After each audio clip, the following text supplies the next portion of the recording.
welcome to Castle of Horror, the show dedicated to horror movies and awesomeness. This week, we kick off a glorious Satanic Panic Summer Series. The Satanic Panic Summer Series with the remarkable 1975 film Race with the Devil, directed by Jack Starrett. This is episode 305. Bear in mind, if you haven't seen today's movie, we're going to be talking about it from a perspective of horror fans who have seen it. So warning, spoilers ahead from Denver, Colorado. I'm your host, Jason Henderson, writer of the current release, The Bookman. It came out this June from Castlebridge Media. With me from Austin is Tony Sabaccio, tech director at Rooster Teeth, lead singer and bassist of the band Deserts of Mars, and lead guitarist of the band Rise from Fire. Say hello, Tony. Howdy. Howdy. Also in Austin, Mr. Drew Edwards is the writer and creator of the long-running underground comic Halloween Man, currently published by Comixology. He is the winner of a 2018 Best of Austin Award from the Austin Chronicle and a member of the Pan American Fellowship. Hello, Drew. Hello. Hello. And finally, also in Denver, as always, color commentary from attorney Julia Guzman of Guzman Immigration of Denver. Say hello. Hello, hello. Hello. Okay. Race with the Devil. And like I say, we are kicking off our Satanic Panic Summer Series. I want that on a t-shirt. I mean, I don't even know if we're going to have swag ever, but if we did, I want it to say Satanic Panic Summer is what I'm saying. Race with the Devil is a 1975 American action horror film directed by Jack Starrett, written by Wes Bishop and Lee Frost. It stars like 4 people, and they are all fabulous. Peter Fonda, Warren Oates, Loretta Swit, and Laura Parker of Dark Shadows, of course. This was the second of 3 films that Fonda and Oates starred in. People of my generation should know Oates from all of his westerns, but do know Oates from Stripes. Race with the Devil is basically a horror movie and an action movie and a car chase movie and basically a non-post-apocalyptic Mad Max movie all rolled into one. It's kind of a fun one to talk about. All right, let's get our opening thoughts, and then we'll get into it. Let's go Tony, Julia, Drew, and then I'll go. I'm picking Tony first, not because it's necessarily his turn, because I never remember, but because, Tony, I know that you've been wanting to talk about this one. So go crazy, Tony. Yeah, I really like this movie. It's nice and subversive, has a great cast. Drew and I kind of pre-gamed it a little bit, and as with a few things like this, I'm surprised more people don't know about it or watch it, or that it's not in bigger rotation than a lot of other movies that get a lot of play. Mm-hmm. There's a lot of cool stuff in here. I luckily got it, the Blu-ray from Shout, which is really cool. It has a cool commentary track. Did you really? Yeah. Who did the commentary on that? It was the producer, and I'm terrible with this. I think it's Laura Parker, if I'm not mistaken. Really? Oh, that sounds great.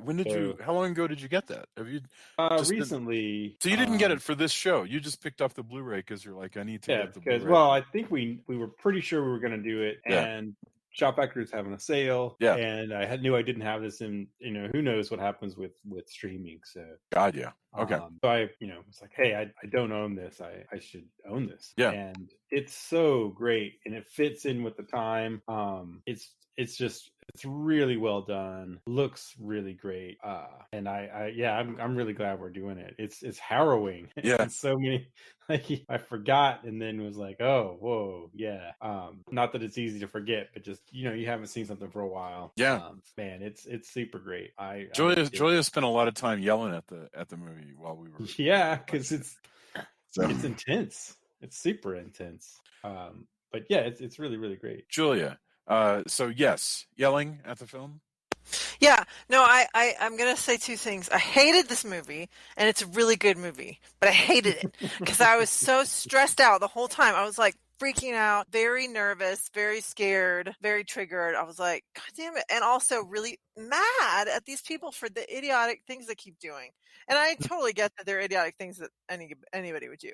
Like the whole idea that, no, we're going to keep on trucking rather than turn around because, God damn it, we're going skiing. I was like, yes, dude, no. Anyway, so many things where I was just yelling. Oh, God, that movie stressed me out so bad. But really well done. Really, really well done. Really well acted. Laura Parker apparently was roommates with Jane Fonda at Vassar. Really? Which I thought was kind of funny. Random little thing. And then also Jack Starrett, Mhm. the director, he apparently played the gas station attendant, which I thought was interesting. But anyway, but yeah, it was gosh, really just intense. I am not happy about the snakes at all. I'm not happy. So anyway, but yes, very effective. That's wonderful. Thank you. Drew, what would you like to say about this movie? Well, Tony's been bringing up this movie periodically for a few years now, and I'm kind of kicking myself that I have not watched it prior to that, but I guess I didn't really know what to expect because honestly, the only person I've ever heard talk about this movie is Tony. So I was expecting And something. you don't trust Tony? No, it's not that I don't trust him. It's not that I don't trust him Drew, at a little all. gentle ribbing about this because the last few movies have been like, "Hey, you should see this." Oh man, I watched One Cut of the Dead and it was really good. I'm like, dude, what? It's not that I don't trust you. It's just like I only have so many. There's only so many hours in the day, and like There has to be at least 2 people who endorse it. no, come on. No, I'm totally on board with what Drew's where he's coming. Yeah, no, from. I'm just kidding as was well. joking with him.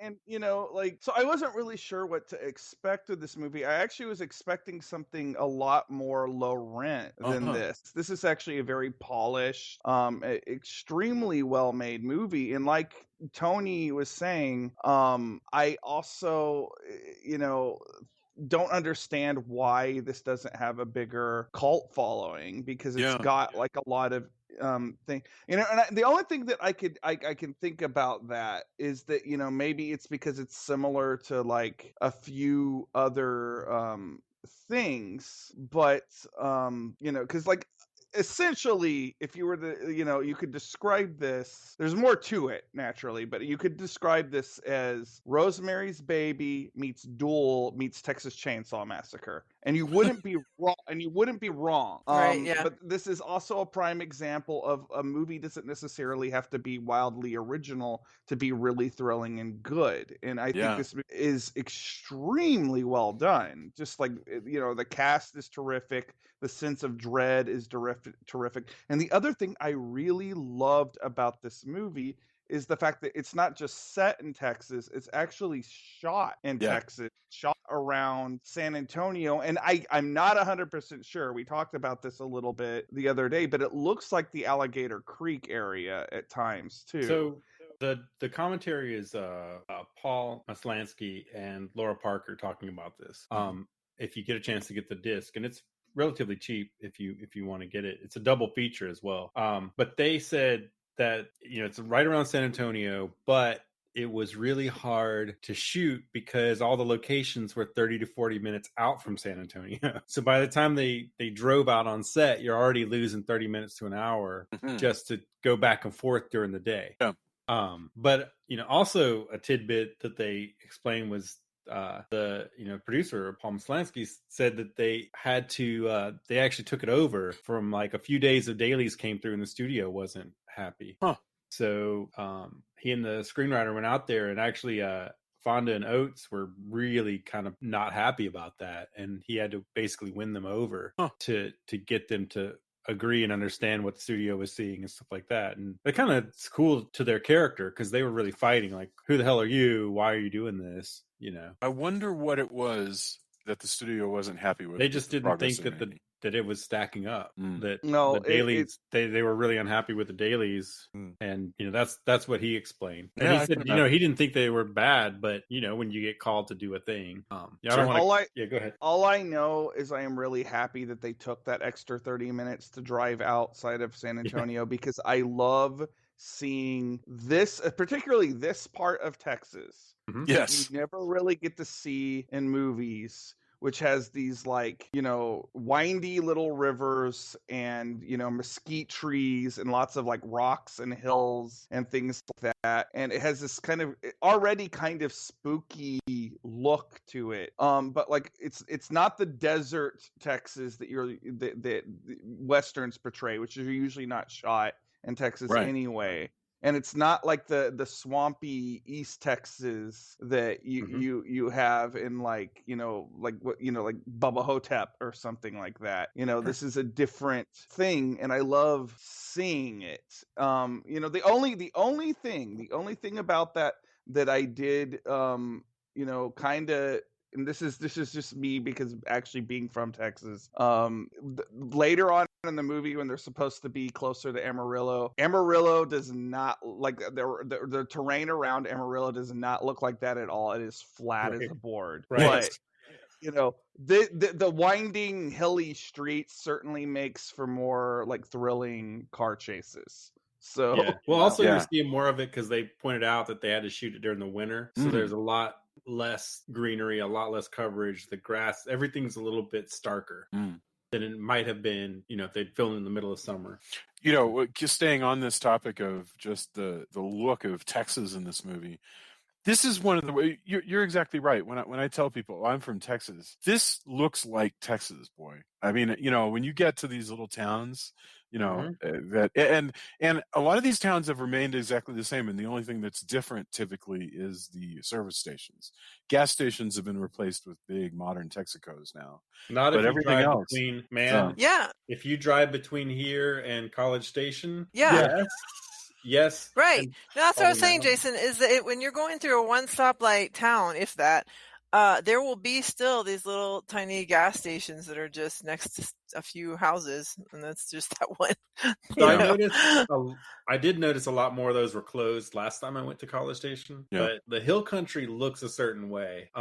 It's going to look a little bit differently, I think, if you go just a slightly further west or wherever, in the vicinity of Kerrville. I think of like peak hill country in the way, in the terrain and the amount of the way the trees are and everything like that. But this is definitely, it's really cool that it's right around San Antonio, because this is a different kind of, you get to see a different place than you might normally when something's quote unquote. Isn't that always great when a horror movie presents you with a setting that is a place that you can go to? It's not on another planet or something, but it's a setting you don't see very much, so there's a freshness to the whole and this feels authentic, and it makes it grounds the characters in a reality that works for this movie, which is not it's fantastical, but it's not, this isn't a vampire movie or even a slasher movie per se. Right. Like this is something that feels, well, the concept, in fact, in this movie is borderline. I mean, it's not supernatural. It's more spooky than that in a sense, because it the concept going on in this movie is that Satanism is so thoroughly and deeply penetrated into Texas that all the little towns are involved in a satanic conspiracy that can track you across about 1,000 miles, which is remarkable. Which is why I kept saying you guys need to turn around, because clearly all they're doing is calling ahead, going, okay, they're coming to you now. Well, it's just freaking turn around. That's what's also, again, I go back, we've had several talks about Satanic Panic and growing up during that. Mm-hmm. But I come back to it because it's not the people that got maligned for being Satanists. And I'm not saying that there weren't some kids who decided to dabble in Satanism, etc. Yeah. But the true cult Satanists are always the people who run things and can afford all of this and can afford to get together. And it is that cabal of slightly more affluent, or it's that ingrained thing. It's not the metalhead kids who feel like they are disenfranchised. The real meat of the matter stuff that you should worry about. If you're gonna have the wherewithal to abduct babies, it's not gonna be some rando, right? It would have to. It's gonna be the people who can get away with it and stuff, right? Yeah.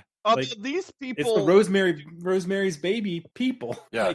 They're not people randos. aren't that though. Like these people don't seem affluent. But the sheriffs and the one guy runs affluent in the way that they are here. So it'll be the guy who owns a couple of car dealerships. Yes. And the person who runs a KFC franchise or a Church's Chicken. Yeah, think about it. whatever. Boss Hogg has all the money he needs, you know. Right. No, but I'm and- saying that, like, yes, the sheriff and the deputy seem like normal people, and the couple they go out with, like, Right. that seems very Rosemary's Baby. But the gas station attendant could have been in the same, like, that guy looks like he's part of the family that from Yes. the Texas Chainsaw Massacre. Like, that guy is a little I got more you. out there. I want to, One of if you those don't mind, creepy ass old people just staring at her when yes, she's swimming. staring Oh at my Laura God. Parker when they go to the. I want to find out where this RV park is. Just basically, By the way, because Jason, I want to know where it is. before I lose thought, when we were talking about what is and isn't action horror the other Yeah. night, this is action horror. I'm with This is you. action horror. Yeah. Yes. Yeah, you're exactly right. You know, because I always think of action horror being death by stereo, you know, all that. And hey, I got nothing against Lost Boys, right? But this is real action horror, you know, where it is pulse pounding, and also there's something really deeply, if we think of horror as that thing where the hair stands up in the back of your neck because there's more going on than you can tell. This is definitely that. Boy, that's a hard mixture to create. Well, let's set up really quickly what this is, just so for the listener, in case you're wondering. So basically, you've got Peter Fonda, nice little tight little cast of wonderful people. Peter Fonda and Warren Oates are two guys who have basically worked super hard and now have some money because they own a motorcycle dealership in San Antonio. They made some good money. They're taking their first vacation after busting their asses for several years. They have bought, or rather, Warren Oates, one of them has bought a $32,000 RV, and they're gonna drive it to go skiing in Colorado. And I want to say, just before we move forward from that, I feel like there was a real opportunity missed to have some good chases with the bikes. I think that because they pretty quickly, like, they have this whole intro with the bikes, which all it does is set them up as people who can race, I guess, because it's called Race with the Devil. So, but I mean, I didn't understand why they decided to just have the bikes be disabled by the Satanist rather than have a scene where they're like taking off trying to. I think there could have been something there. With, you're asking for a side mission with the bikes against the Satanists? Well, just a thing where they're trying to escape.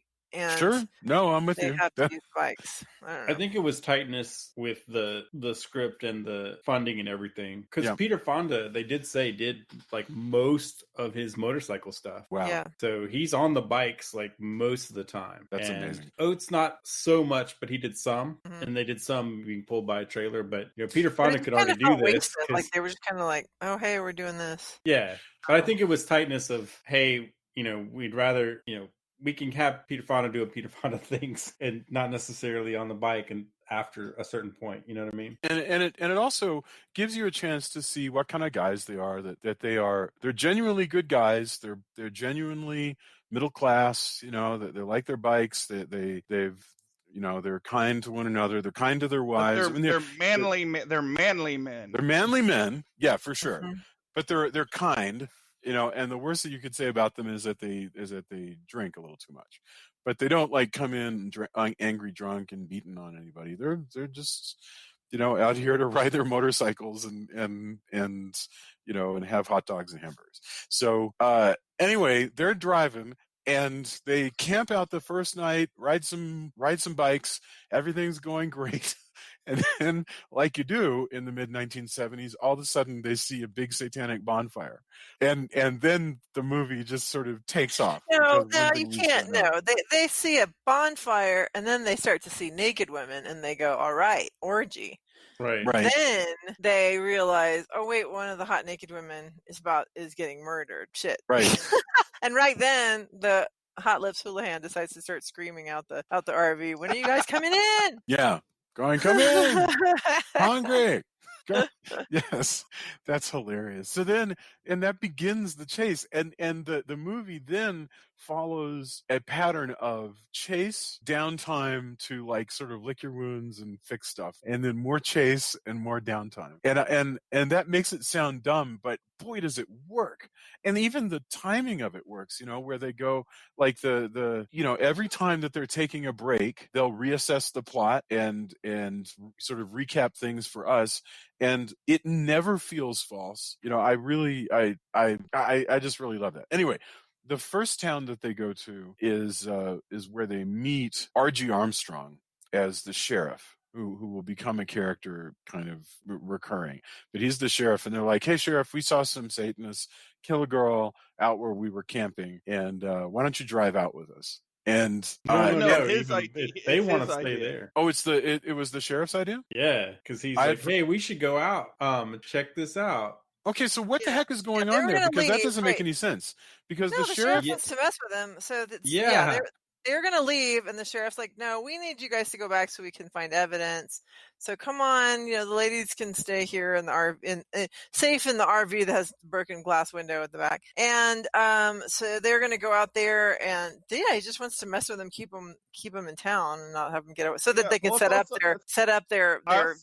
caravan, or what? Not caravan. What's it called? Relay of Satanists down the oh, road. you think that's all? He's just wasting their time? Yeah. Well, I also think it's to sow the seeds of doubt. Like, Well, definitely. because it's Well, and to figure out what the hell they actually saw and what they know. Yeah, Also, that's there's an a explanation that makes sense to me. There's Sure. a point where they're trying to figure out if they can get rid of them. If you Yeah. kind of watch their mannerism when they're out Yeah. in the middle of nowhere. Yeah. And they strung up that dog, so they're trying to say, "Oh, look, That's later. what it Stringing up the was." dog is like No, It was not like the you dog, know, not their dog, the dog on the They tree. have Yes. Yeah. they strung up the dog on the tree. And they're like, "Oh, must be the blood. This blood must be from the dog." And then they get the blood samples, quote unquote. And he's like, "I'm just going to have these tested." So then our almost smart hero goes, "I'm going to get my own blood sample and get it tested." Except that he's such a freaking moron, because he talks about it right in front of the guy who's obviously one of the cult the car members shop guy. who's looking Because at the window. They have not yet Oh my worked God. out just how vast and deep the satanic But they conspiracy of suspect it. Texas They is. suspect it because they I go, don't- yeah. Well, they suspect that the sheriff is no good. They do No, but suspect he the also sheriff is no good. suspects. He goes, "Wait a minute, right?" They suspect the sheriff because they knew exactly where to take them before they told them where to go, and Yeah. then one of them does, and then but they also suspected the like he just acts suspicious with everybody at this point, because when he goes to the guy for the window, Yeah. he does the phone's not working, so it's like all the phones are not working, and so I feel like he always suspects people, and yet he doesn't take precaution of not brandishing his blood sample and talking about it in front of that guy. So, and by the way, they also missed an opportunity. They may have had the scene, and it may have ended up on the cutting room floor to have the blood sample go missing, because clearly when they're at that RV park and the people break into their RV and kill their dog, clearly they stole the blood sample at that point too. But nobody ever mentions it again. Nobody mentions it again. That's a really good point. Yeah. Yeah. But it is really good because they set up all of the stuff. So there's the usual, "Hey, so you're not around this town" kind of stuff. Yeah. And we get a little bit of taste of that too, because they try to check out the book on Satanism, because they find a piece of satanic manuscript that the person had in their hand or whatever.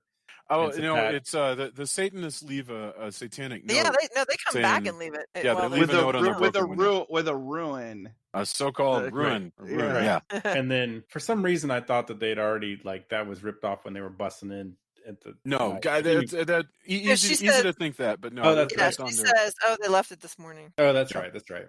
And then, but they're like, "Hey, we want to check these out." And the woman's like, "No, those are reference books. You can't have those because they're part of our satanic library." But she doesn't say that, but that's basically what she is saying. And things get real weird initially. But a lot of it is the typical small town. Hey, because even if this wasn't a satanic plot, you're going to get the same. "So where are you going?" Yes. I'm asking you a lot of really weird questions and keeping you around a long time because I can do that. Yeah. Well, that's sort of the, you see the influence of stuff like, actually, I don't know where this came out in relation to Deliverance, but I do think it falls in that same category is also Texas Chainsaw in particular, where it's small town people versus people from the city, and people from the city are somehow seen as more civilized, more normal, Yes. whereas people who are not part of the urban area are somehow more savage, more prone to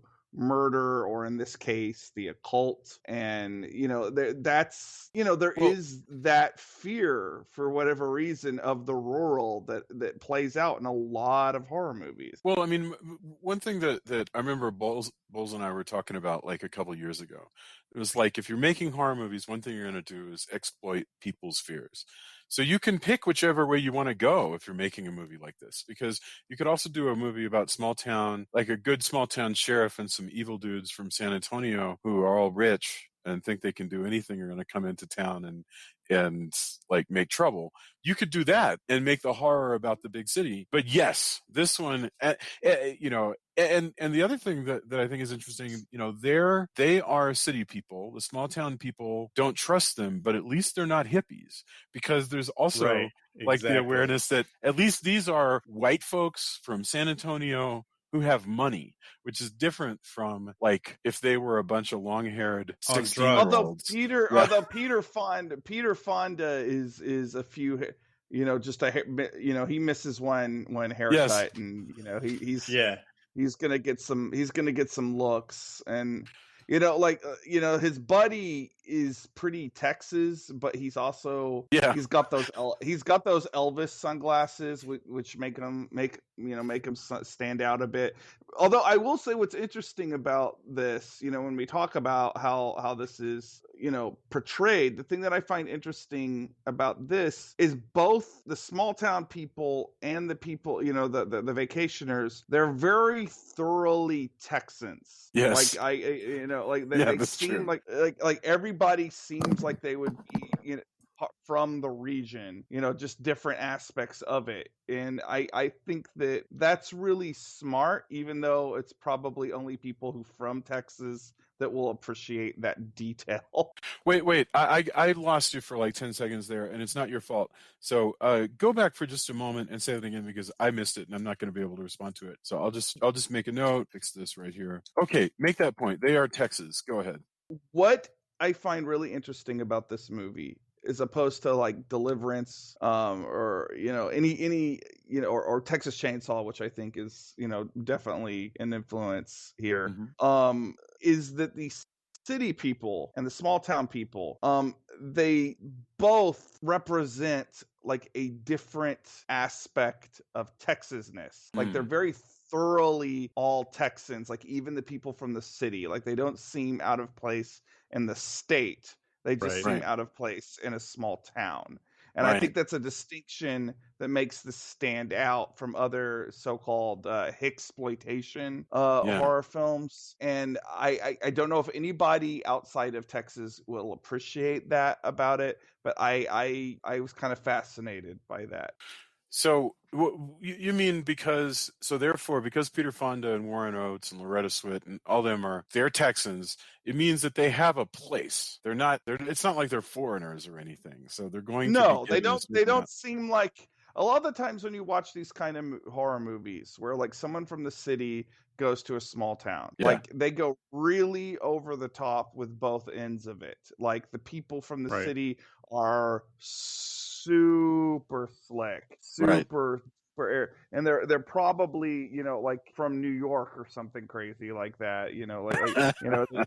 They really stand out. And the people from the small town are basically, look, I love the Texas Chainsaw Massacre, but the people from the rural people in that movie are basically ogres. Yes. And trolls. I've heard people say that. And you mentioned Deliverance. It's the same way. How the farther you get from the main road, the more the people are basically like, almost Lovecraftian, demi people. And Yeah, And absolutely. whereas like the sheriff and like the again the couple they go to the country bar Yeah. with, that is straight out of the Rosemary's Baby playbook, except like instead of New York, cosmopolitan types, you have people that do very much seem like they could be from any small town in Yes. Texas. I love that Um, couple. Let's talk about them for just a second, because they get to this RV park where a really weird thing happened. First of all, well, before we get to the couple, let's talk about the pool. They get to the RV park, because they're like, oh, let's put that weird dog thing behind us and deal with it when we get to Amarillo with the blood, whatever. We're gonna go swimming. and Julia, because I know that probably this scene probably feels even weirder and creepier for a woman, I would imagine. But Well, sure, because you already feel like you're being ogled by men or just stared at or judged by women when you're in a swimsuit anyway, even if you are a stick figure like she is. And then, well, and especially, like I say, like the kind of so at first the guy's looking at her, it's just kind of like that lascivious kind of thing where you're just like, ew. But then she starts to realize that kind of everybody's staring at her. It's like super creepy. But yeah, okay, so that was another time when I was yelling at the thing because she never says the words. A whole bunch of people were staring at me and smiling creepily. She just goes, I don't like it here. I want to go home. And then the other guy's like, no, we're going skiing. And so she just it's quiet. And I'm just like, why can't you say out loud? I think that there's people here who I guess because it sounds too crazy. It sounds too crazy to believe that these people followed them. And eventually they will say that, of course, once the dog gets killed. But I mean, before that point, it sounds too crazy to believe that these cult people followed them here and now are just hanging out as if they're part of this RV park. But it is terrifying. It's terrifying because you don't know exactly. It's like that whole gaslighty thing, like the whole thing where you're just kind of going, am I crazy? I mean, are they staring at me? What's going on? Especially also annoys me that Loretta Swit doesn't even look around. She just looks at her friend and she's like, what's wrong? But she never looks around and sees it. I wanted her to see them also and to affirm that was what was going on. I think that part I was yelling at the screen for. Oh, sorry, Julia. No. I think also they've already had a thing where, oh, well, the authorities are taking care of it. Yeah. Right. So that you can justify. I mean, they've been through some harrowing stuff with just being attacked by cultists who smashed out their back window. True. And such. Yeah. But just kind of how human nature works. It is horror movie logic in a way, but also if you're just trying to put it past you, you can, until it gets even weirder, you can go, hey, well, the cops, they, of course they'll take care of it. Let's just go to Colorado. That I can't believe there's this just is no too way weird to deal with it. There's no way, again, with the yelling at the screen, there's no way that I would have stopped at an RV park and gone swimming after what just happened. I would have been like, let's drive, let's put 300 miles between us. Let's get out of Texas. Let's put 300 miles between us and those people at least. And before we stop for the night, like they don't get sleep anyway, Also, so it's remember, for the people who don't understand, when you come into Texas from Louisiana, the sign says El Paso, 899 miles. Right, but they're in San Antonio. No, I got you, but I'm just saying that getting out of Texas, you're correct. Yeah, but they didn't need to stop overnight yet. They could have made it at least Amarillo. Like, I didn't even understand that. The whole point was they were going to go to Amarillo. That's always our stop. Like when we go from Colorado to Texas, we stop once in Amarillo, and that's it. Like, I don't understand why they had to keep stopping. That's why I kept screaming at the screen. It's like, what are you doing? I love that detail, by the way, that Amarillo is the big town that everybody will stop at. And it's true. It's completely true. Amarillo is There's even a song about it. Yeah, that's right. That's right. Always... No, they actually said that. They actually said we'll get to Amarillo by morning. They don't say by morning. I think they carefully avoid the phrase so that people... But the reason that's a tune is because you're going to measure your trip wherever the hell you're going, and Amarillo is going to be a stop. It's like it's like in Fellowship of the Ring, how there's going to be places that you're going to go to. Amarillo is one of them. I don't know what in Tolkien Amarillo would be, but maybe it's Tom Bombadil's place. I don't know. So yeah. I'm not versed in Tolkien, so I can't Well, tell you. and Bombadil didn't even make it into the film, so it doesn't matter. But they hang out with. They meet these guys called the Hendersons, who are a couple of big men. I laugh because Jason goes at one point. They goes, "This is Mr. Hendricks." Jason's like, "Henderson, it's Henderson." I'm like, "Yeah, you remember that one, didn't you?" Yes, that's pretty funny. The Hendersons are this annoying white bread middle class couple who also have an RV, and they basically like to go to the haunted. Just totally different from us because we do not have an RV. I mean, basically, this could be us, except for that I don't think we're this. I mean, as we find out later, they are spies. Well, I mean, obviously, they're satanic and I knew spies. that immediately. I actually knew that immediately, and I don't know why you didn't. I was really surprised by that. But anyway, I knew that immediately. I was like, well, clearly these guys are here to find the blood samples, what I assumed. And to just kind of get, and then especially when they invite them over, and then when they don't want to come over, they're like, okay, in that case, we're going to take you to this other place. Well, of course, they're part of the conspiracy. But yeah, aside from because being the guy Satanists, on the steel guitar is staring at Laura Parker. Well, not just that, but when they come back, they've killed their dog. Yes. But anyway, what I was going to say that. Sorry, you first. I was just going to finish saying that we're just like that couple, except we're not Satanists and we don't have an RV. Okay, go ahead. Right. That's what you would say, though. Right. If you didn't want to know, you would Exactly. say. How do you know I haven't bought an RV? I could definitely see us being like, oh my gosh, welcome, you guys should come over. Oh no, if you don't want to come over, then we'll go. I could see that. I could totally see that.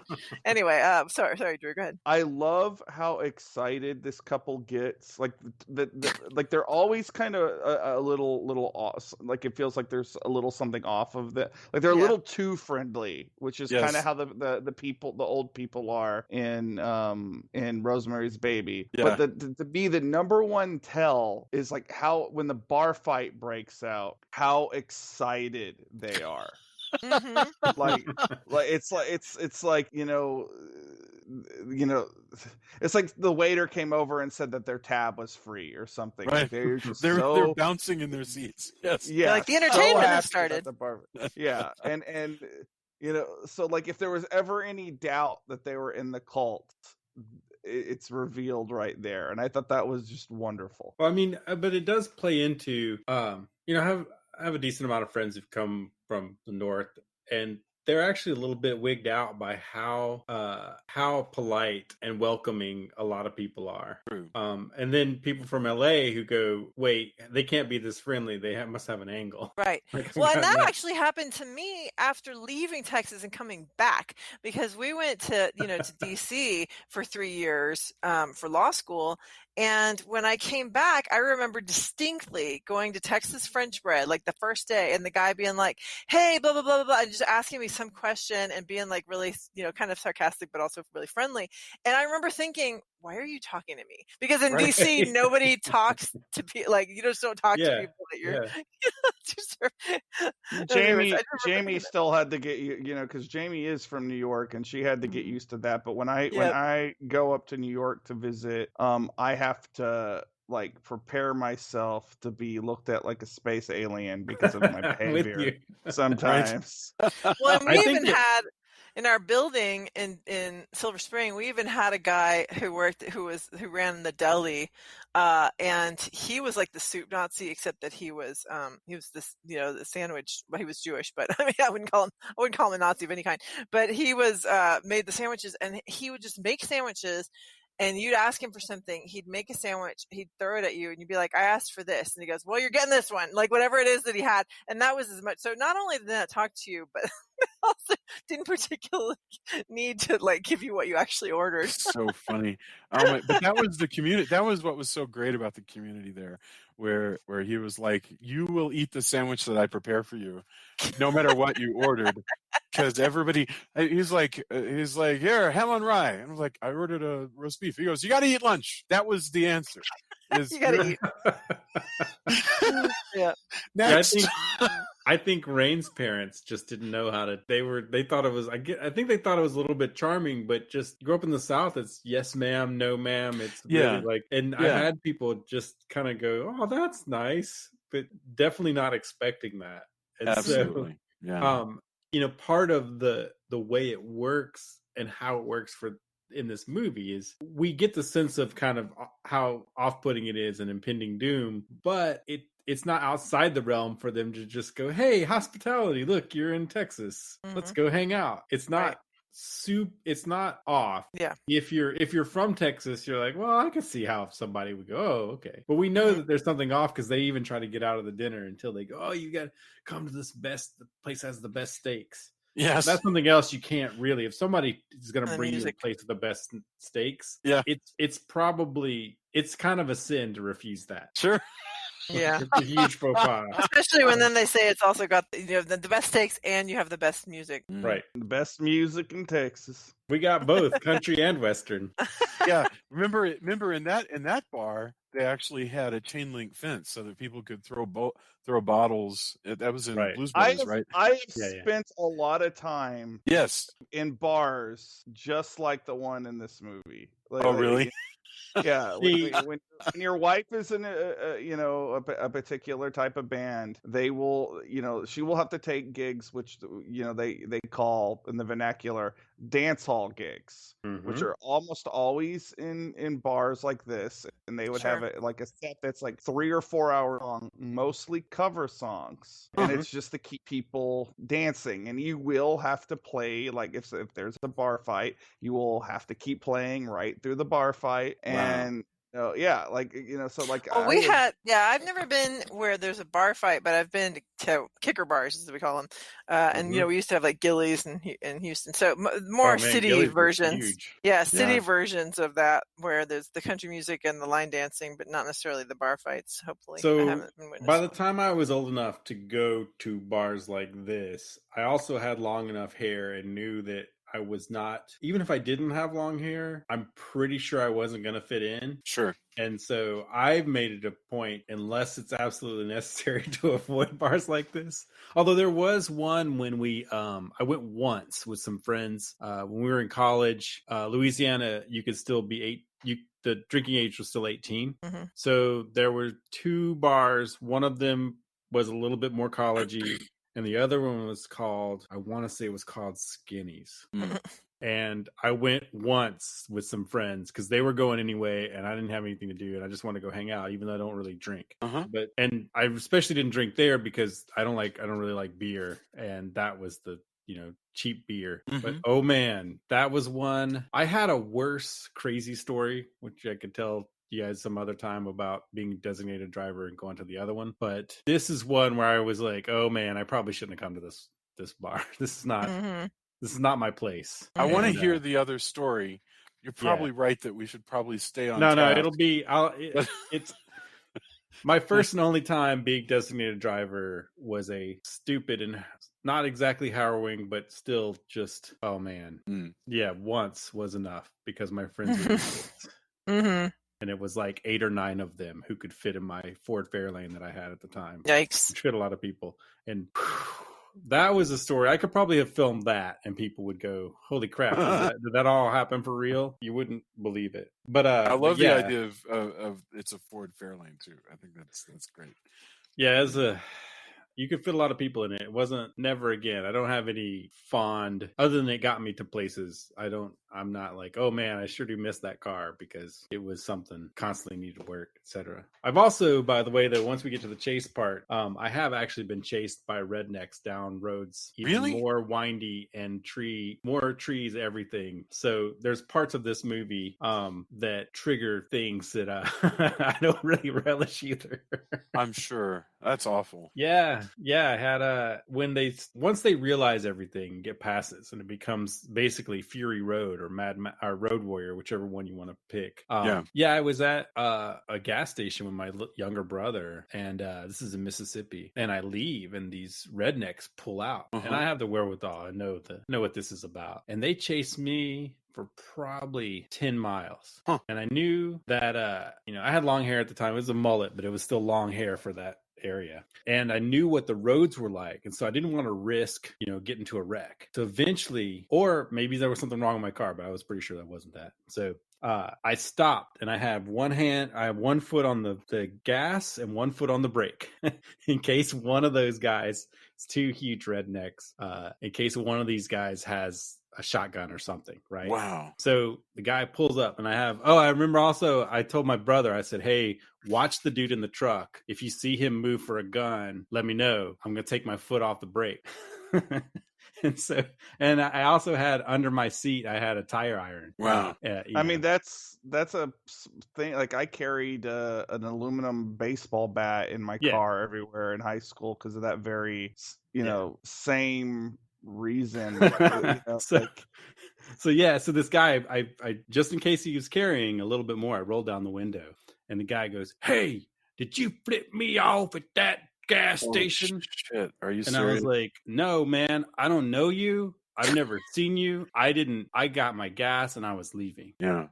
What's up? Why would I do that? Well, I thought you flipped me off. I was like, nah, man, I don't know why I would do that, but I didn't do that. So are we good? And he's like, well, you watch out, boy. Okay. And he walked back to his truck. And as soon as, when he was halfway to his truck, man, I was fucking gone. Because I didn't want to. Yeah, he was itching for a fight. Well, that's why I always tell Jason, I'm like, don't get mad at people on the road because you never know who you're gonna piss off, and they might have a gun ready and just shoot us because, Well, I mean, yelling at somebody.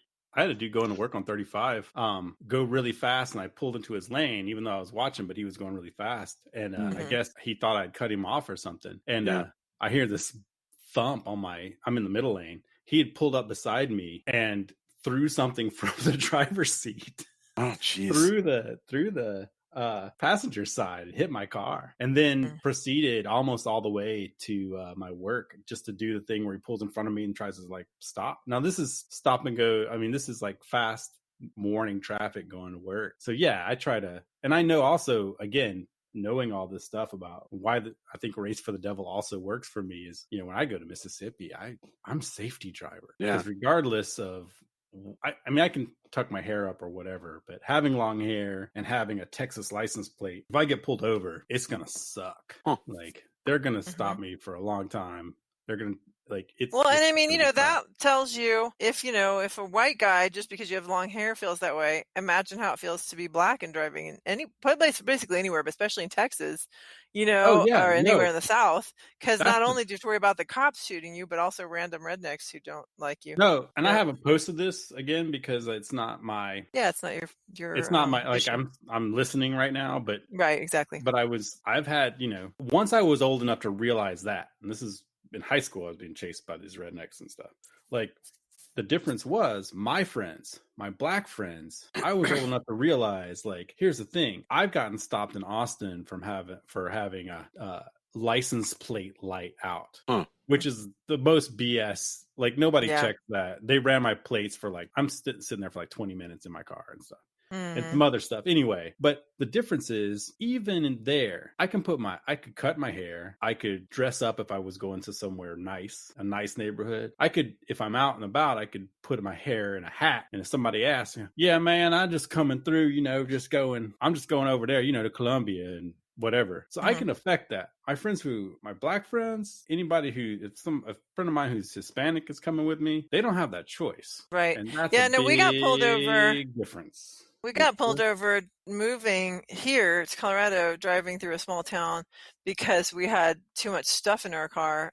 We had stuff on top of our car, and they pulled us over just to see what we were doing. And I was like, if we had been Hispanic, undocumented Hispanic, for sure we'd be arrested. I mean, there's no, it's just, if we looked Hispanic, I should say, because I am Hispanic, but if we looked Hispanic, he just let us go about our way because we were like, we're moving. But, he needed to know everything about our situation, looked around our car. But yeah, I mean, they don't like outsiders, and especially they don't like outsiders who don't look like them. So at least if you have the benefit of looking like them, you have a chance, of getting out okay. But obviously these guys in this movie look like them, but they're still screwed.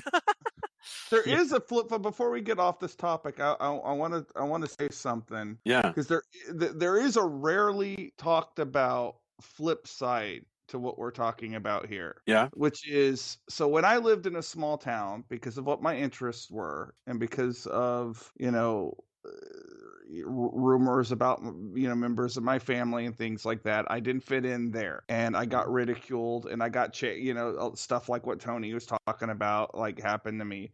Then I moved to the city, and I thought, okay, great, all my problems are going to be over. I'm going to fit in here.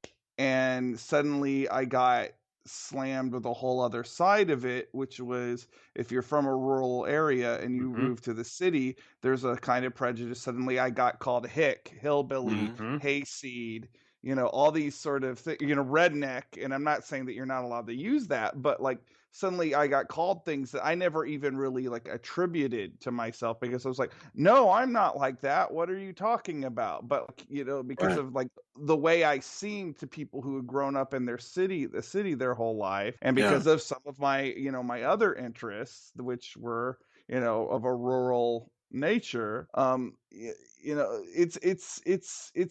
it's weird, because we never really see that dealt with and I'm not saying that this is the movie that should have done that, but like I would like to see that subject tackled at some point, because it's never really, absolutely, I've never really seen it addressed in fiction. Well, I you got can't really one take more. the farm out the farm, boy. Yeah. That's a common one, man. I feel you. Like, but again, it's just as things have happened over the past few weeks, the thing that I come back to is, all these things happen, and I've gotten hassled here in Austin, and it's Austin. Like, I saw people pulling out bongs at places where I'm like, no, like that seems crazy. But the times I have been hassled, I've even had a cop with his hand on his gun, didn't pull it out, but had his hand on his gun, get back in the car, because I thought I got hassled in a way I didn't think it was me, because the way they'd pulled up and they had their lights off and stuff. And I keep coming back though. That's the big difference. At least in this movie, they kind of fit in. They're even from San Antonio. They're not from New York. So they fit in just enough, and it's still scary. But friends of mine, who don't have the privilege of being able to cut their hair or put on a hat or whatever, any number of things, like that's so much worse and so much scarier. And people I still don't get why people don't understand why the difference in that. It still befuddles me when I see stuff online or whatever, and people just don't get it, like why that's an inherent thing, why I got off with a warning and friends of mine probably would be somewhere else. Or because people are uncomfortable with the notion that you can get something and not do something about it, that they believe if I get it, then I'll be moved to have to do something about it, so it's easier for me not to get it. But yeah, this whole movie, there's parts of it where I'm like, oh man, absolutely the systematic nature of this movie and how the Satanists move. It's very similar to it kind of works on a new level. It's similar to stories we've heard about Sundown Town, right? Yeah. The evil is system. Evil comes from down on high. It is like how you were talking about, like in the real world, people who would be doing this sort of thing would not be, a bunch of random Dungeons and Dragons nerds. They would be, people who could get together and be organized and had something to gain, or at least in theory, by it. But and kudos to them for not making them hippies, because like it would have been, you look at like what Hammer was doing around this time with like the satanic cults and the Dracula movies that they had, and it was all like groovy hippie, or mod people that, like, oh, let's be scared of the youth. It is kind of cool that they're like, when they reveal the cults later on, it's mostly like middle-aged people. Well, that's kind of amazing. What's interesting about this is you've got, a lot of really familiar actors in this. Absolutely.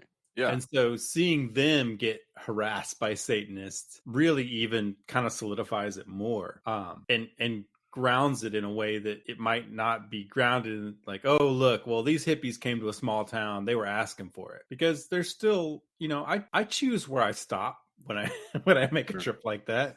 So it grounds it even more in that they're just kind of average, hardworking people just going on a vacation, and this unfurls in such an insane way, especially when it gets to becoming Road Warrior / Fury Road, and it's nonstop chase, which is great.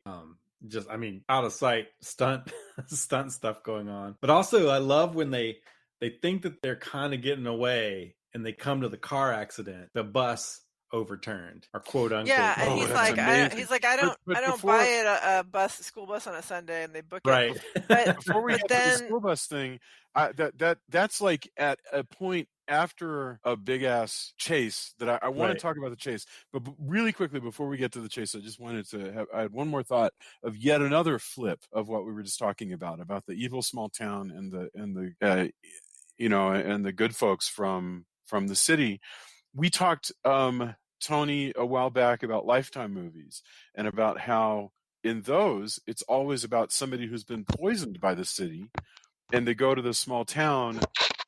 They've been poisoned by their job as a lawyer in the big city, and they go to the small town where his ex-girlfriend is now a judge, and she has 32 days to figure out this case, and luckily he's got to get his car worked on, and so maybe he'll never get to his job in the other big city he was going to. And it's all about Right. the restorative powers of small towns. It's just so funny how you can take all of these tropes and just flip them. Like, which one are we doing? Oh yeah. Well, sure. I mean, I get it, but man, I don't know where that town is.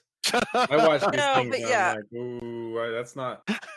Well, and the thing about this movie is that not only are there a lot of cult people, but there seem to be nothing but satanic cult people. There's nothing Like, but you don't have satanic cult. anybody. Yeah, yes.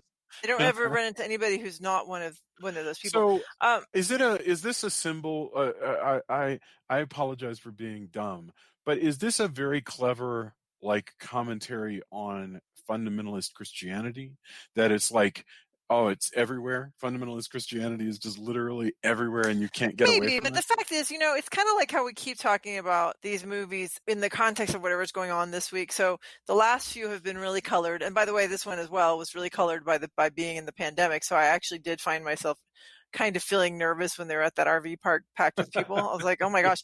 But also now, of course, we're thinking about, like we just talked about, of like, oh wow, this is, imagine if these people were black, I mean, that whole thing is like, it just makes everything different because you're thinking about it in the context of what's going on. So maybe, I don't know what was going on in the week in the Right. week that they conceived of this film, that they were like, what if these guys, instead of being X, Y, or Z thing, were actually, satanic cult members? I don't know. I mean, it could be a metaphor for the extreme right wing of Christianity, and I'm guessing in the movie, in the reality of the movie, that all these guys pretend to be very conservative. I would presume Christians. this does Oh, seem absolutely. to be another planet, Yeah. though, where there's satanic Well, cultists this everywhere. Sure. also takes place in the 1970s, where you can go in, drop around $200, and walk out of a gas station with a shotgun. I can Oh, do and that that's now. another thing.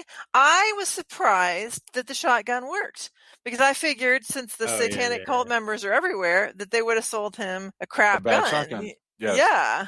But he's able to kill several people. By the way, they're very. It's very important to them that these guys not get out with the information that they have. And I actually think that had they left and said, "Oh, hey, this person was killed," and maybe even if first of all, if the people stole the blood sample, they wouldn't have had any evidence.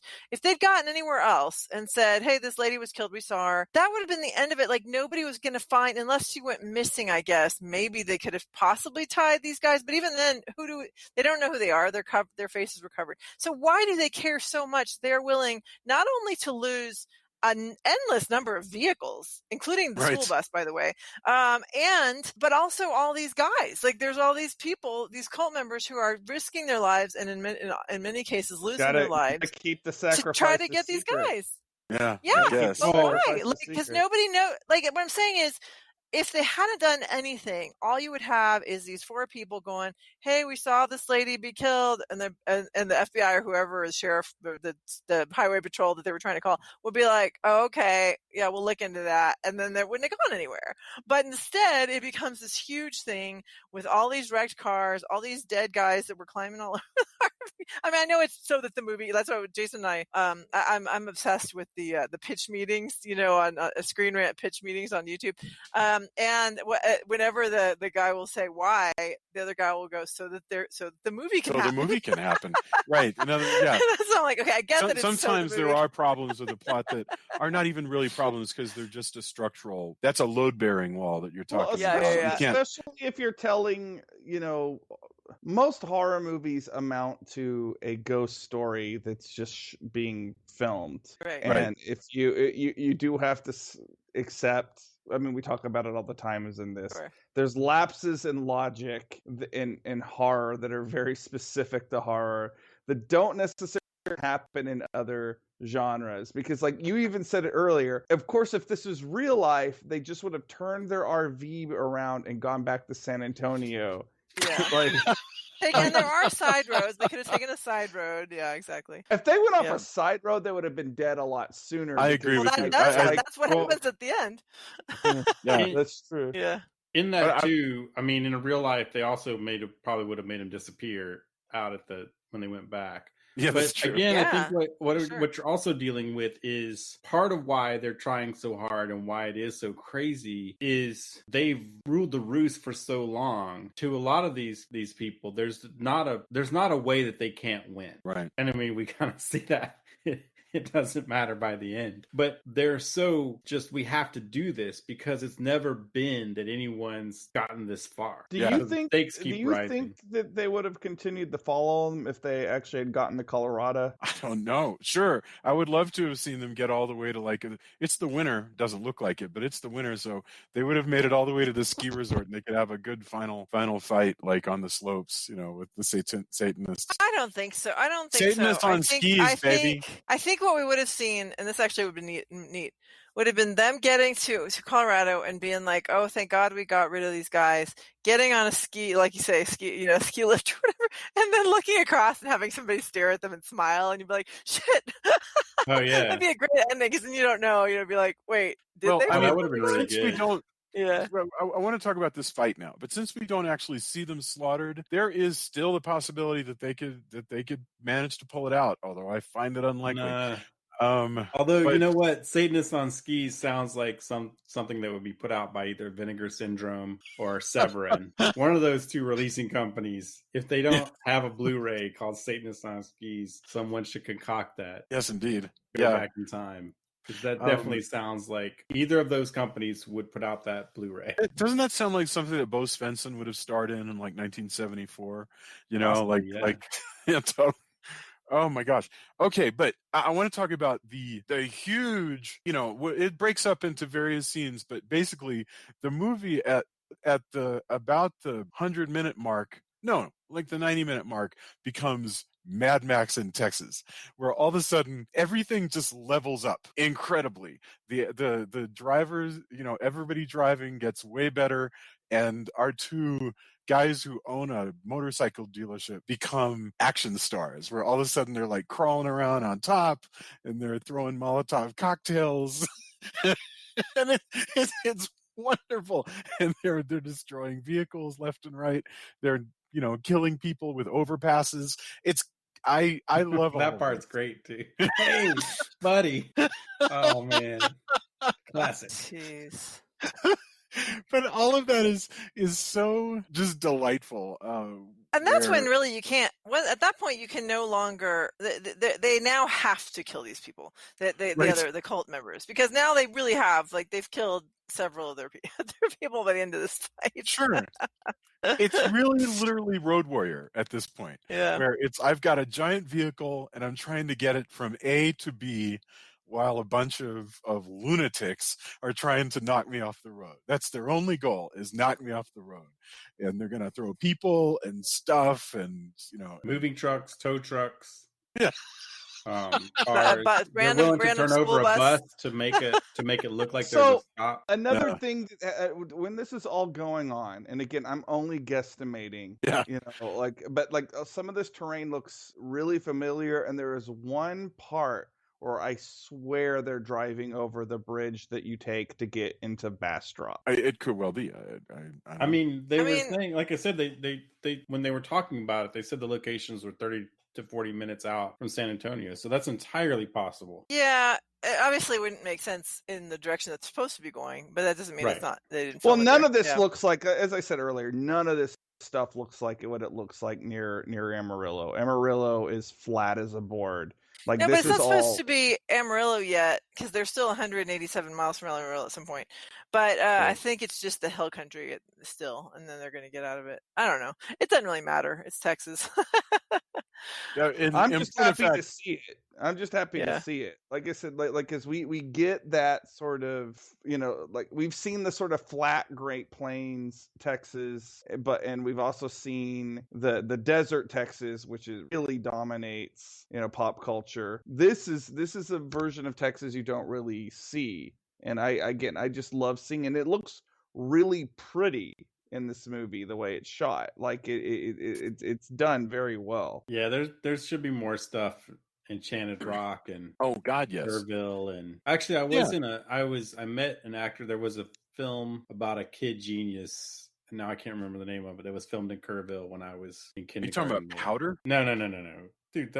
When I was in kindergarten. Oh, I'm sorry. I Late apologize. 70s. I'm sorry. I thought you were talking I about. forgot the name of it. This kid could control like stoplights and stuff like that, and the Oh. actors that there was like a thing there. But yeah, there's not enough movies that are in that kind of hill country area. It also reminds I me a agree lot of with like you. Johnsonville, you know, and around there.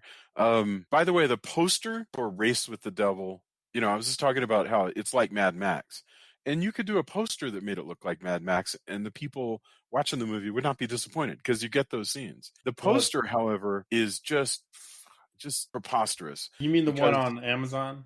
On Amazon, because instead what you have is like it's a muscle car with a Satan symbol on the front. It's Oh, so that's stupid. not the one I'm looking at. I'm looking at the one on IMDb, and it is crazy. That's a crazy poster. Yeah, There's the like a original giant one.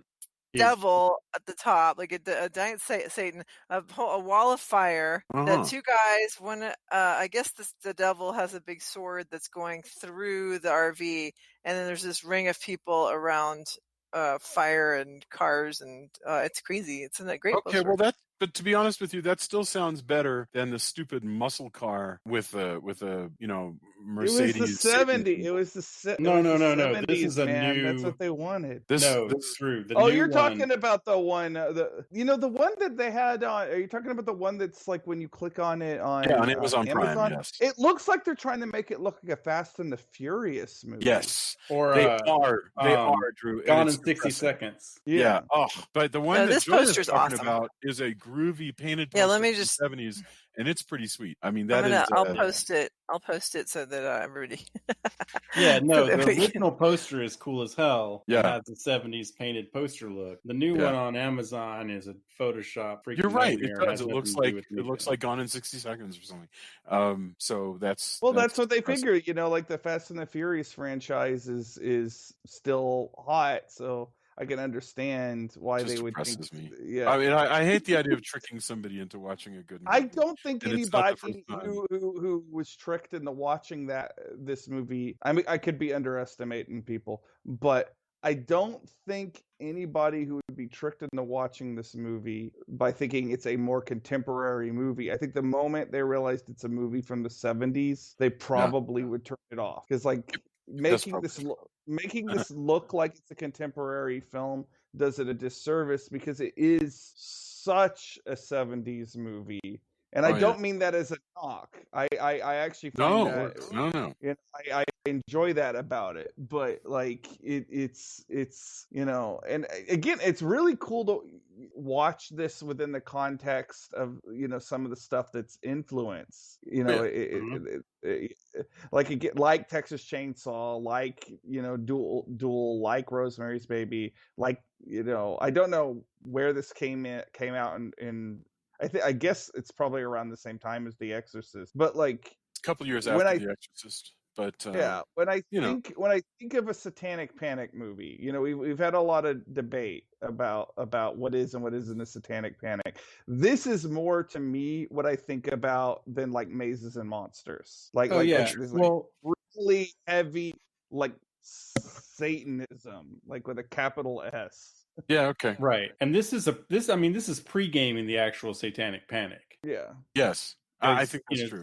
true Satanic Panic isn't really kicking off until the 80s, and the My Sweet Satan book, and No, this is all of more that the time stuff. when there was just basically satanic popularity. Like basically Satan stuff. They were bad guys typically, but Satan shit was all the rage at this point because Exorcist and the Omen and all of that.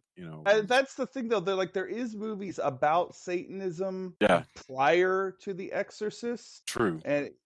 But to me, like, this particular type of movie didn't really come into its own until after The Exorcist. Like, that's when they really you are just absolutely went whole on the correct. hog with it. And there's like a particular style to them, because like you look at like The Devil Rides Out, which is a movie I love, and it's about about satanic cults and stuff. It's got a really different flavor than this does. I don't know what happened, what it was about The Exorcist. Maybe The Exorcist made people take it more seriously. Maybe it's because like Anton LaVey had become kind of a pocket celebrity or something, around the same time. But when I think of like a satanic horror movie, I think there is definitely the before The Exorcist and after The Exorcist. Absolutely. And after The Exorcist, you had this ratcheting up where things just kept getting more and more crazy every time they kept making one of these things. No, you're precisely right. And The Devil Rides Out is an interesting one that sits on the edge there, because The Devil Rides Out is about at the absolute end of the Gothic movement, right?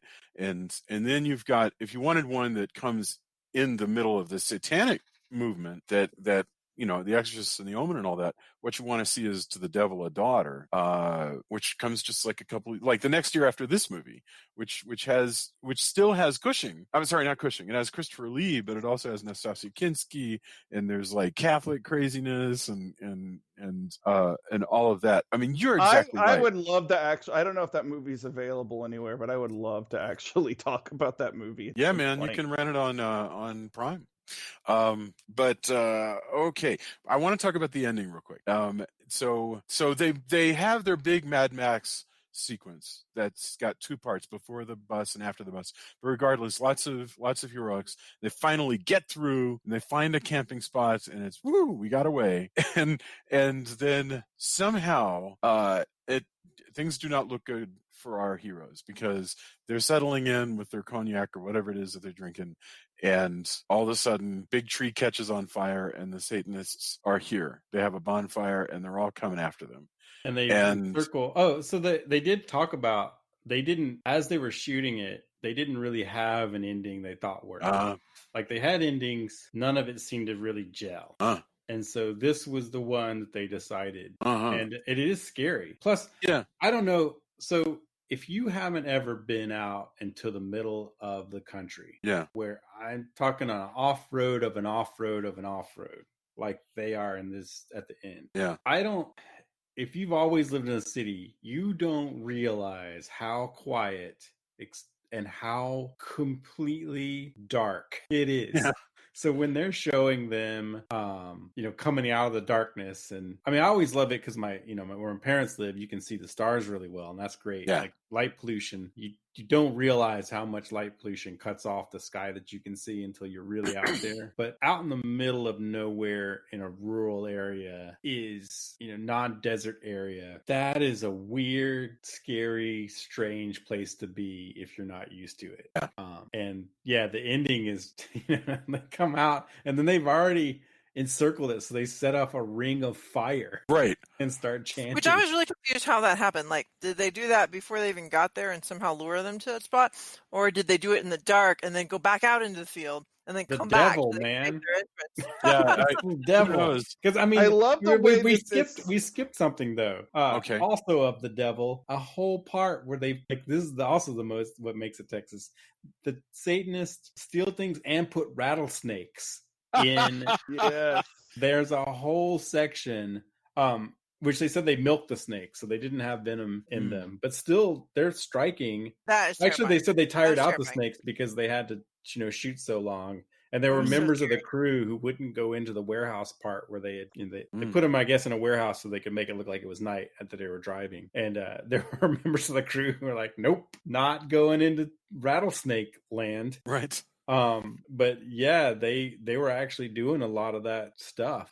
This was a time, I'm sure, that they sounded like they were trying to adhere to the rules of anti-animal cruelty at the time, but it also sounded like it was still the 70s, and so I'm sure They it also wasn't really perfect. strung up an actual dog that was not dead but sedated. Wow. Oh, geez.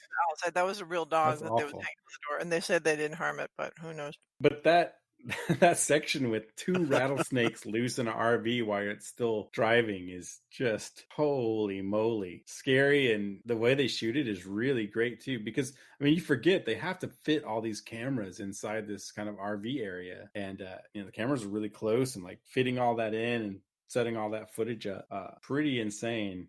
I can't think of another double rattlesnakes in an RV movie since then.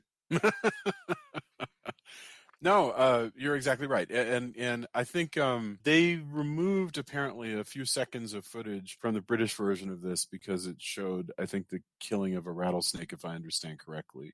But that is a really terrifying scene.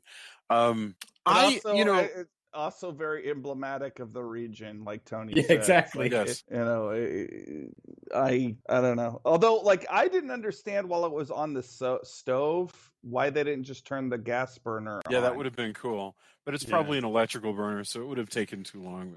But yeah, that would have been neat for them to have a gas stove and then by the way, set it on fire. Anybody who hasn't heard a rattler, or it's in the same thing. I've also been somewhere where there's been a huge hive of bees that you could hear the closer you got to them. Rattlesnake sounds, beehives, stuff like that. There's a part in our deep monkey brain where all of your senses go, this is not a sound I should be hearing right now at all, which makes it double scary. It's like Inglourious Bastards, that whole like the alarm in your head. In the deep parts of your brain, those sounds, So when they're, they amp it for the movie where their rattlers are really going off. Yeah. But man, oh man. I mean, luckily rattlesnakes are less dangerous if you're close to a hospital or somewhere where you can, for most people. I mean, it's not like a cobra, or there's more venomous snakes, but still, you don't want to get struck by one. It's still going to be dangerous and terrible. But in the same way that I thought that quicksand would be a bigger thing when I was younger, for the most part, rattlesnakes aren't as completely dangerous as the movies portrayed them. But still, you don't want it in your RV. No. I wouldn't take my chances out in the middle of BFE. No, I mean, you still have to, if you're in the hill country, that's the thing you have to watch out for. Oh yeah, I've never actually experienced running into a rattler. I've run into copperheads. Really? Never seen a rattler. Never seen a rattlesnake. Got lucky that way, my friend. Didn't you grow up on a farm? Summers anyway. But like I say, I saw copperhead snakes. I've seen plenty of black water moccasins. Water moccasins. Yeah, Jesus Christ, those don't things play around. Those are so frightening, because I remember once we had some fish laying on the bank, and you look down, this fucking water moccasin was just coming out of the water, like coming after that fish. And like, Jesus Christ! I mean, that, like, it. First of all, it wanted my on the fish. Yeah, like, they're fast. Like, I mean, on that hideous. same note, I mean, I when I was living in Kerrville, my mom and I almost got attacked by a mountain lion. So I think I told you that story before. But we did actually lose. I mean, nobody I know, but mountain lions have killed people in Idaho Springs. But if you're headed for the ski resorts, the place where you stop for like tacos and egg McMuffins, in the bathroom. Yeah, people have. Yeah, it's very sad. Okay. Anyway, so you're talking about the ending. The thing that I find oddly more creepy than the Ring of Fire is that before they actually even show the fire, like there's like a moment or two that like just hear the singing. Oh yeah, that's amazing. Yeah. No, it's freaking terrifying. The whole thing is terrifying. The people coming out of the darkness, the Ring of Fire, and then I'm wondering, like, how are they going to? I guess are they going to wait for the gasoline to die down so the firewall lets down so that they can get into the RV and kill them. Obviously, something horrible is about to happen. We cut out at that point. We have no idea how these poor people are going to meet their demise, but it's going to happen, and it's terrifying. It's terrifying. I don't like movies with not happy endings, and this one has a really, really unhappy ending. Which is why I hate it. feel you.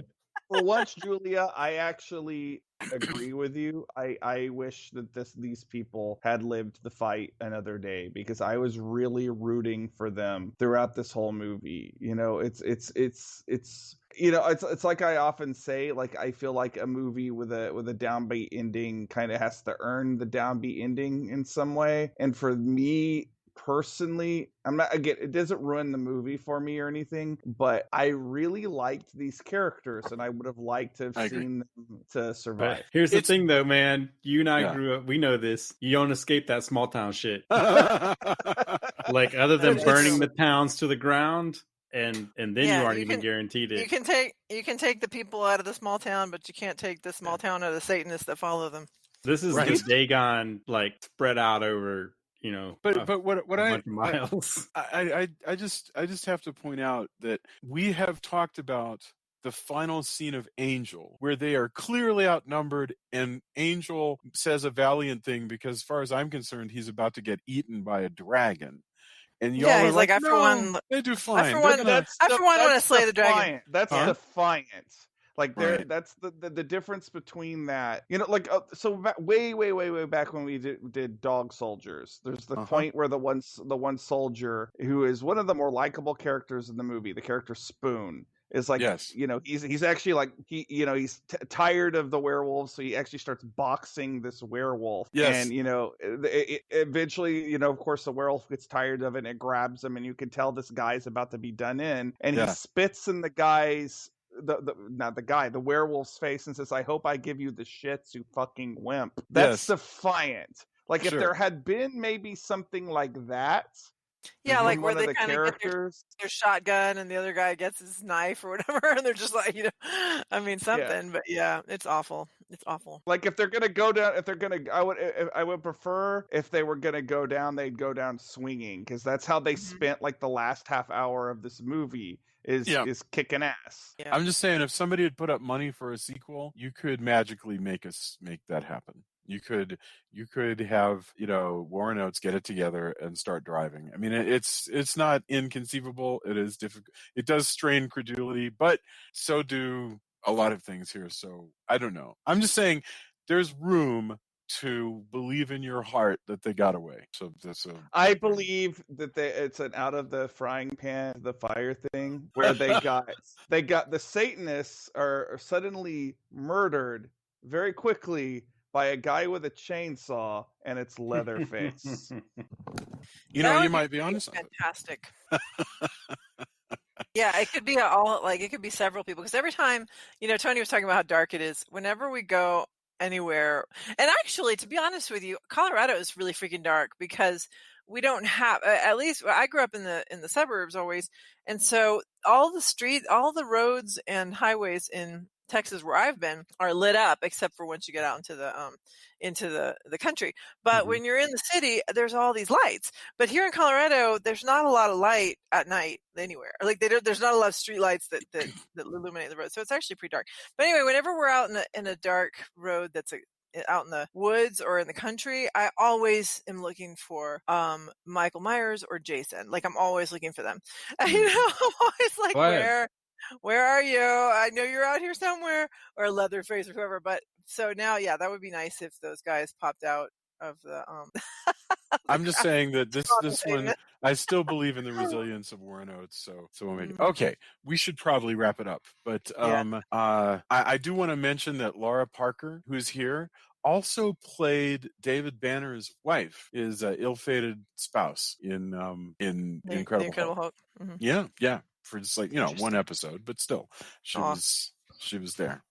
Yeah, she would have better to get together with. She would have been better off if she had stayed with the Hulk, because he would have messed up these Satanists. Oh yeah. Well, for the price of the Blu-ray, it is worth getting the commentary. So I do recommend that. That sounds fabulous. I I got to edit her. I was privileged enough to edit a story by Laura Park that she That's wrote cool. for the Castle Very of Horror Anthology Volume 1. Woohoo! Plug so- for Volume 1. Yeah, exactly. Yeah. So, okay, let's get our final thoughts. I think it was, how did we do this? It was Tony, Julia, Drew, and then I went. Okay, so Tony, I know we've been talking for like 2 hours about this movie, but final thoughts on The Amazing Race with the Devil. I think it's great. I know people who are in the know really dig it, but I am always a little surprised that it's not more, given the cast and just the quality of the movie, given how popular Road Warrior and Fury Road both are. Yeah. I'm surprised that it's not talked about even more. Because it is really solid. It has a, deep, gritty, gothic, southern kind of thing going on. All of it feels really grounded. How all the gas station attendants and shopkeepers and everybody act, and how believable all those bits are. The way the sheriffs are, hey, we don't really trust you, but you look like you're not those people, so let's kind of give you a pass, even though before you realize they're kind of in on it. All of that stuff works really well, and the chase scenes are fantastic. I don't mind. I'm usually with Julia on, I prefer a not so downer ending, but the way it works out feels appropriate for the movie that they're telling. I luckily we saw it at the Draft House. Yes. Which was great. Seeing it on this big screen. I don't know if the print was as good as the Blu-ray. If I remember, I can't remember exactly, but it plays great in a theater, which makes me sad. Now I'm missing theaters again. Yeah. Oh well, that's the world we live in currently. Hopefully things will be better. But I really mention, do you remember, Tony, that his daughter, that Warren Oates' daughter, came from San Antonio to introduce the film? I'd forgotten. Yeah. For what it's worth. I just cool. thought that was really nice. I miss all that stuff, man. Yeah. But yeah, that's was it Colorado that we saw that? I bet it was the Colorado one. Yes, it was. Yeah. It was the old Colorado Avenue. Man. Yeah. There's a lot of good times there. Yeah. Oh well. But yeah, I really dig this movie. Pick it up from Shout if you can, or click on the really terrible Gone in 60 Seconds poster, which whoever got, again, hopefully somebody got paid to make that, but shame on the people who thought that they needed a different poster than the 70s one. Yeah. Shame on you. You are, whoever you are to blame. Right. You are part of the death of art. Make better choices. That's all. I can't blame anybody who's getting paid to make art because it's tough. Yeah. But shame on the person who said, no, make it look like they're on a racetrack and with, a pentagram. Woo. Is that why High School USA also looks like a racetrack? Is all of this just about kind of momentarily fooling people into thinking that these are ripoffs of? I guess I don't. Does it really work? I mean, I can't imagine it does.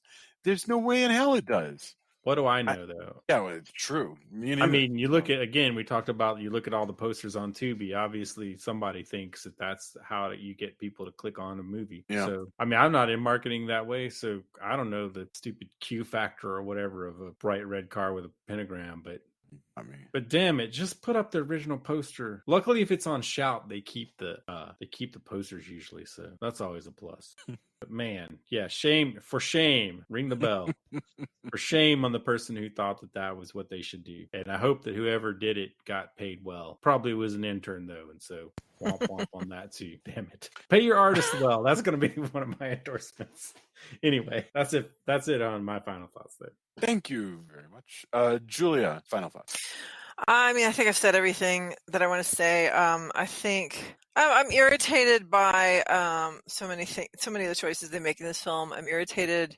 But I do want to say, I don't think we talked about this. Well, we talked about it a little because we talked about the books being at the library. But I kind of love that the two women decide they're just going to go and research runes at the library and find out what's going on. Cool. That was kind of hilarious. But no, there's a lot of really interesting choices, a lot of neat things, very suspenseful, great acting. But yeah, I just really, I was like, so I did not need to be that stressed out watching a movie. I just wanted to throw stuff at the screen constantly. But yeah, it's very exciting for sure. Not a boring movie. So, as if you want a film that's going to scare the crap out of you, this is a good one. Wonderful. Thank you. Drew, what about you? This was a nice discovery. I have never seen this movie before. Again, obviously Tony had talked about it for years, but I was expecting, I guess I was expecting something a little bit more grindhousey. Uh-huh. I didn't realize this was going to be such a well made and more. I hate saying the word polished because it makes me sound like I don't like things. Look, I just also enjoyed watching Demon of Paradise, which is not a polished movie. Not a polished movie. This has got a great cast, very well done, stunt work and a creepy atmosphere. And just, again, I loved seeing Texas like this. I think that more than anything else about the movie, I think I loved that much, that part of it so much. It just made me really, really happy. So I think, if you have not seen this movie, and I would be gathered, I'd be given to think that there probably is a lot of people that haven't seen it. Yeah. You should, because it's an interesting entry in the sort of canon of satanic horror movies. It's also a Hicksploitation movie, which is, makes it interesting in its own right. And again, it's a chase movie. So I just really enjoyed this one. Wonderful. Yeah, I got nothing to add. That was really, really a lot of fun to discuss. I'm dying to know what people, moving away. This was such a wonderful film, but and I'll put up links. So what about endorsements? What do we have this week that you might like to discuss that you've been watching or listening to or what have you? Tony, starting with you. What do you got? So I watched yet another hosted event by 36 Cinema. This time it was Mystery of Chessboxing, which had the awesome side effect of Rain watching it with me. She's not nearly as much into Kung Fu movies as I am, but it did, being a musician as well, we started watching on Hulu Wu-Tang: An American Saga. It's really well done. By the time that Wu-Tang Clan was really popular, I wasn't as into them at the time, or I liked them, but they weren't albums I bought at the time, right? I was more into metal, and it was, I didn't have as much money at the time, so I was picking and choosing. But there's no doubt on the influence they had and just how cool it is that they took their influences from watching all these Kung Fu movies, which I love. Absolutely. And incorporated that into their sound and everything. So but the show is done really well, and I hope that it, however, I don't know how things are going to get made in the next year or so, but I really do hope they're able to make more seasons, because it is truly fascinating. And again, I didn't grow up in the city, so I didn't have the same experience growing up with my friend, but I grew up in a, small town where in 6th grade, I loved to break dance. And I'm still willing to pay money for anybody who can come up with a tape of Tony breakdancing. Luckily that tape's I think it's gone. My parents have looked for the tape where I was in a talent show breakdancing in 6th grade, but I remember specifically being at this one video store and throwing down moves with friends of mine. And so it's not like I'm super street or anything like that, but seeing all the stuff and all the actors, the cast for this show is really amazing. Everybody's really good. So if it's even tangentially something you think you might like, I highly recommend it. We watched it all over the course of the last few days. It's like 10 episodes. But part of that has been, what's been really cool is Dan Halstead and Reza doing these live commentaries. Really, it's interesting to kind of get the perspective on that. So I hope that they do a lot more, because it's been really fascinating, how the movies relate to Wu-Tang Clan's music, and then also their perspective since he's now done scores for movies. He's now worked with Quentin Tarantino. He did Man with the Iron Fist, which is a truly crazy movie, especially the first one. The second one, I don't know. It didn't work as well for me, but that soundtrack is also really cool.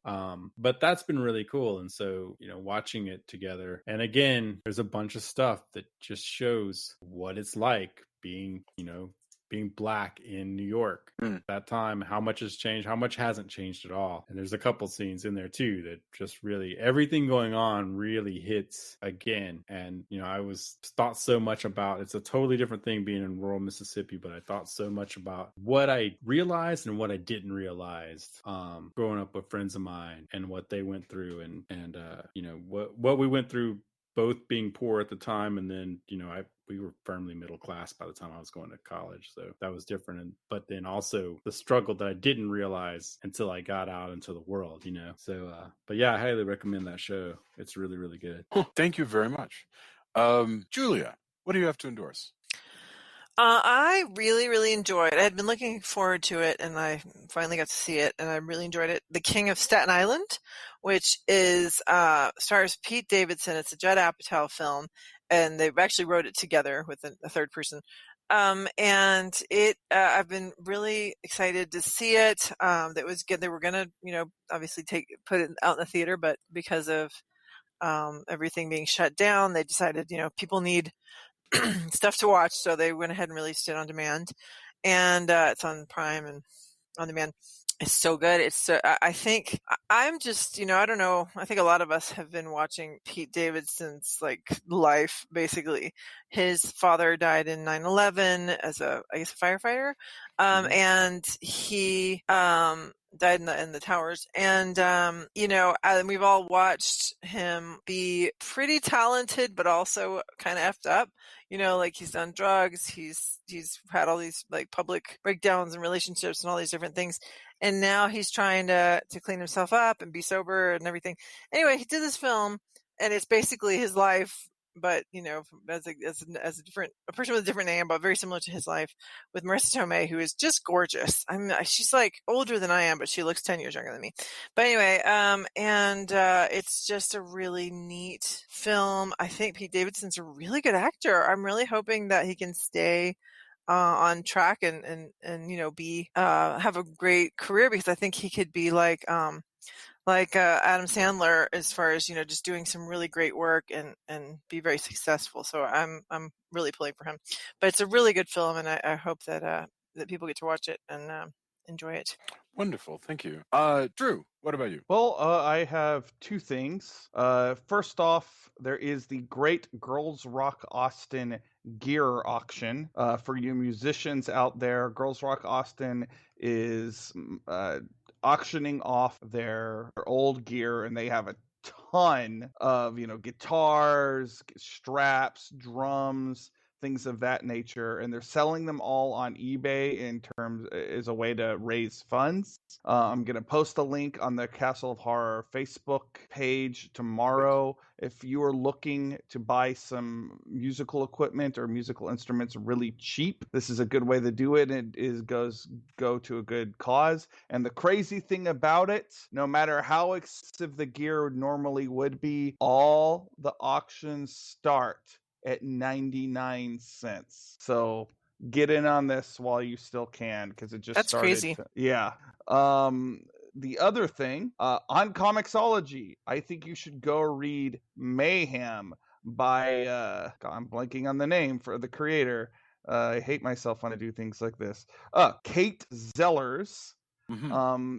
It's a new series. It's an indie series. It is about women wrestlers fighting a flamboyant male wrestler / supervillain in a skyscraper that is patterned after Dante's Inferno. And she writes it. She does the art. She does the lettering. She's a true comic book auteur, and she's also an Austinite. And I'm really impressed with that. I actually bought all of her comics on Comixology. I'm going to actually go read the other ones, but I suspect I will really like it. But the art is amazing. If you like great character design, this comic is full of amazing character design.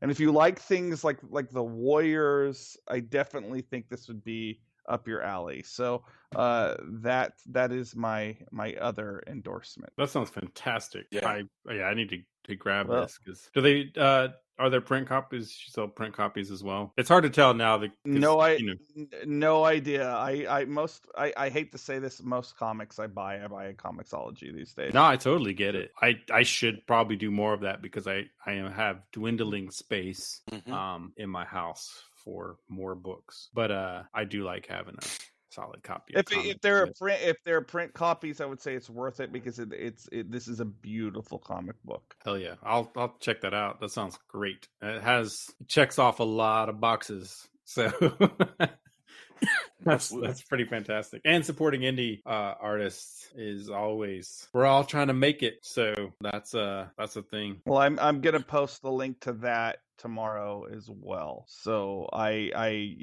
encourage people to go check it out. Sounds great. And her other comics, even though I have not read the other series that she has done yet, but I read all of the issues that are out of this, and I really enjoyed it. Cool. Thank you very much. Yeah, no, I look forward to the link. Okay, my only endorsement, actually, two things. One, there's an event. We're having a live event June 22nd, Castle of Horror Anthology Summer Lovin' that's the new anthology we're going to be releasing on June 22nd. And to kick it off, we have a live event where authors of stories in the anthology will be in a Zoom room answering questions and just chatting about horror. And I think it will be fun. And if you want to know about it, there is a link on our events page on the Castle of Horror, and I'll be talking about that some more. Also, I had a thought since we were talking about the weird poster of this movie. I mentioned High School USA, and this is something that I think is really fun to look up. High School USA is not a remotely important film. It's a 1983 high school comedy that starred Michael J. Fox and Nancy McKeon. But what's interesting is since it came out in 1983, it's had multiple posters, and I just find it fascinating to pick any particular title, especially that one, and look at how it got marketed on different video. And sometimes it does look like a ripoff of the Fast and the Furious. Sometimes it looks like a summer camp movie.